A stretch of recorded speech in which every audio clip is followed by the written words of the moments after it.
everybody, and thank you for joining us for this session. Um, and the session is being called "Cold, Cold Tennis Balls." Right? Um, most of you that live in every place except Florida typically don't play a lot of tennis outdoors this time of year. However, in Florida, it goes on year round, but as you can tell today, it is cold. Well, it's 52 right now, but it feels very, very cold. It's getting down quite low tonight and into tomorrow. There's still a lot of tennis to be played today and tomorrow and the upcoming week. So people ask this time of year in Florida, uh, what happens to my string in the tennis racket when it's very, very cold? And this was the genesis of our testing that we started doing many, many years ago called linearity testing. And what that means, and we still do it today, but what it means is back then we would let tennis balls become quite cold, environmentally cold, not artificially cold, but environmentally cold, and test the pounds per inch of deflection versus tennis racket balls that were uh, normal temperature, internal temperature, internal being inside the world headquarters, for example, not outside. Um, Internals are something else that we'll talk about a little bit later on relative to stiffness of tennis balls and string in the winter. What we determined, we did this with both tennis balls and rackets. Strong rackets, we subjected them to the same temperatures and then quickly did a compression test on both of them, string bed stiffness and the compression of the tennis ball. And from that, we determined, which was it's mechanically true, environmentally true, um, that we have found that the tennis string is not affected by cold temperatures as much as the tennis ball is affected by cold temperatures for a couple of reasons. Number one, the rubber in the tennis ball becomes stiffer, and the internal pressure changes with the temperature. So you're going to have a tennis ball that doesn't do what a tennis ball should, and it doesn't have as much energy return as a harsh feeling, and so on and so forth. So the reason we're bringing this up is now because it's very cold here, as I said before. People are asking, what should I do about that? I want to play, but I don't want to hurt anything. Specifically, a young player, a good player, picked up a brand new racket today. New racket, new string, everything was brand new. And I said, please, when you get ready to use this racket, and it'll be soon, I can guarantee you, make sure you're warmed up. And I suggest a passive warm up, for example, on your arm, your shoulder, and things of that nature, your wrist. And by passive, I mean get a topical that is a muscle heater, quite frankly. Get your muscles heated up, stretch them out a little bit before you go out and start banging on tennis balls that are going to be harder than they will be in May, okay? Or tomorrow, for that matter. You need to recognize the fact that the tennis balls are going to be stiffer and harsher um, than it is they are when it is warmer.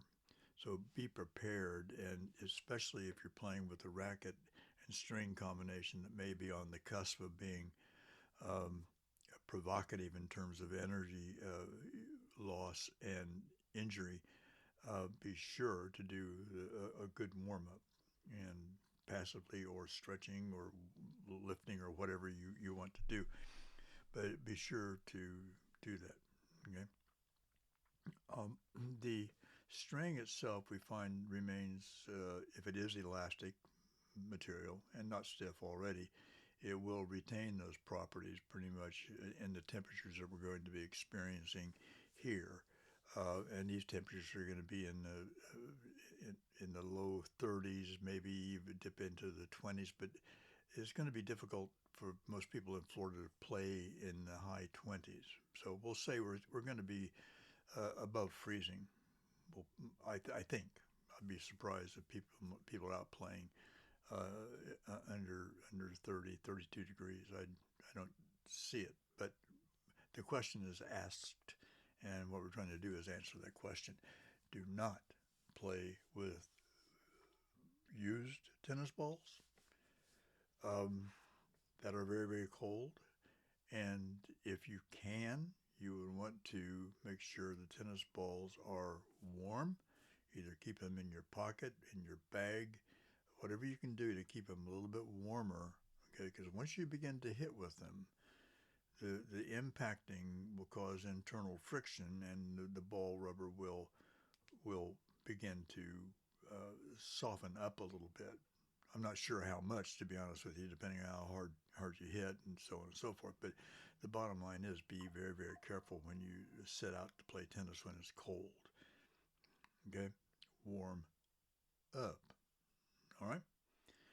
Having said that, we will move on to something else that's been interesting for us the last several weeks. We we have um, uh, we we have begun to focus on 2026 with a lot of pro stock, special makeup rackets, we call them.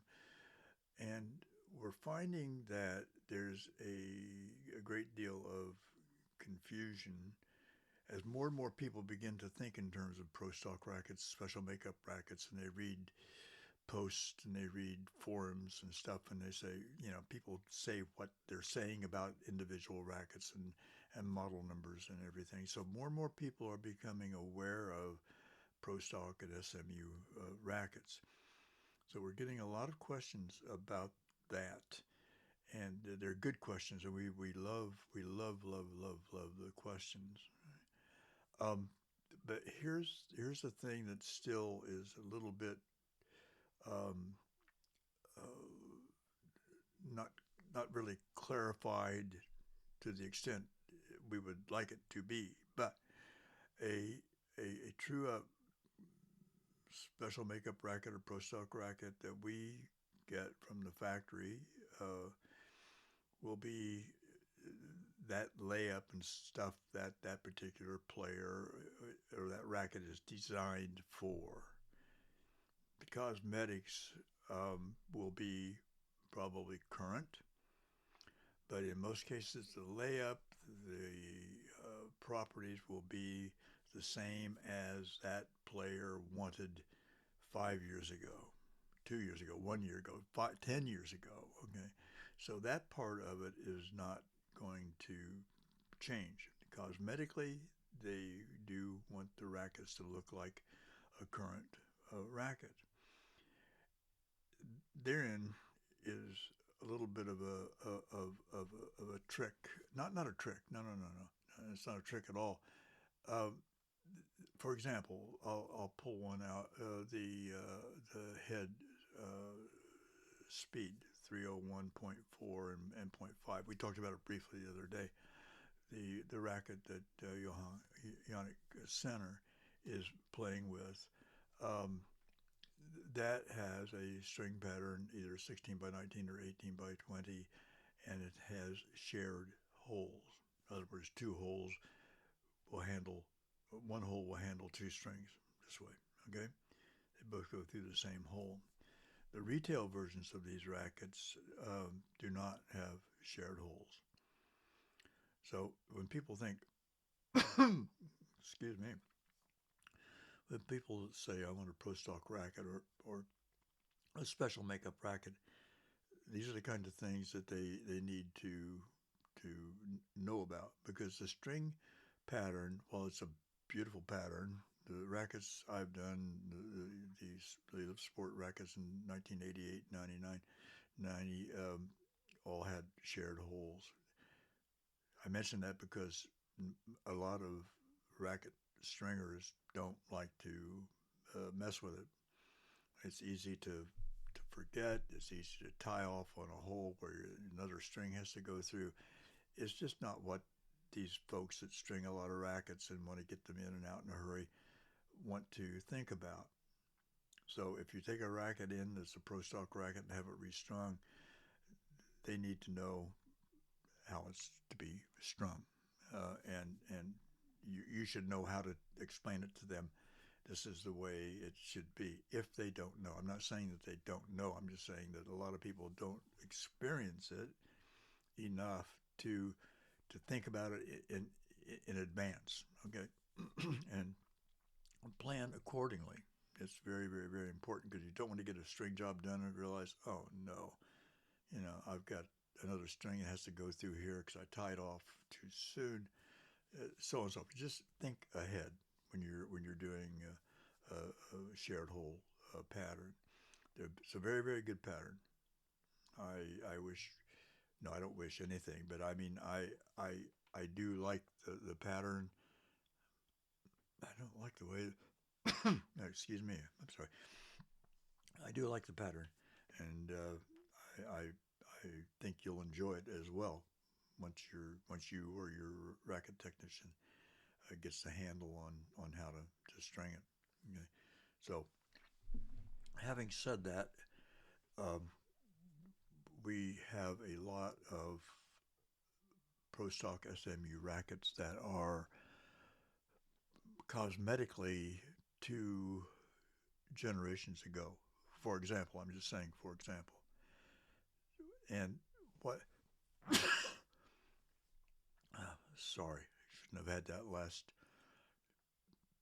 peanut.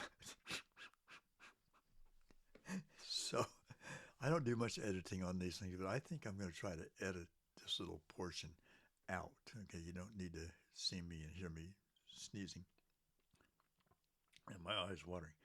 So, um, anyway, the layup, the performance of the rackets are going to be the same as the original Pro Stock layups, so on and so forth. The cosmetic pack may be different. So in that particular case, for example, some of the rackets will be blacked out. Some will be a single color, a mono color, and pretty much whatever you would like to have. However, um, the 301.4s and the Prestiges, the 345s and stuff, they will all look like the latest editions. But some of the really, really good SMUs and Pro Stocks will have a cosmetic pack that is older.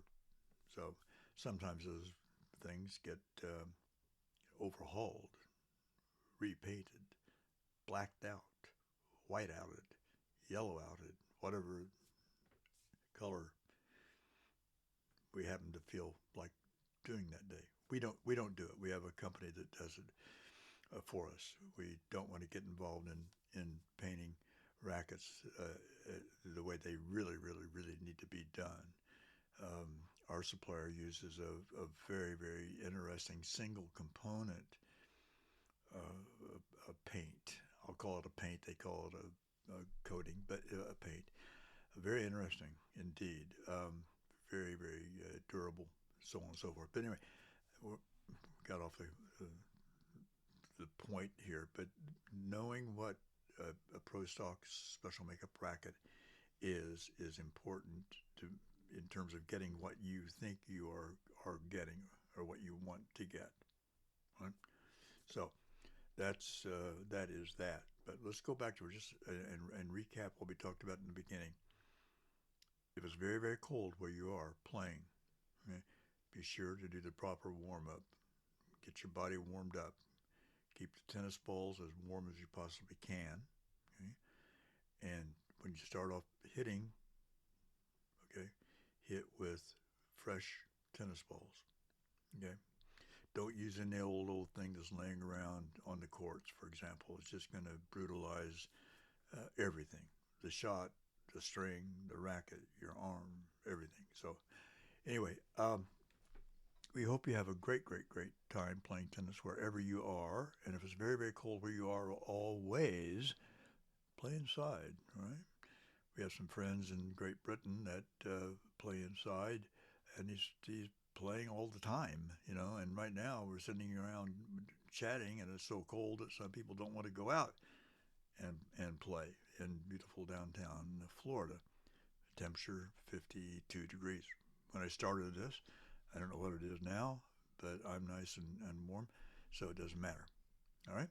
So thanks for listening, and thanks for watching. Do not watch while you're driving. Okay? Bye-bye. Talk to you later. Bye.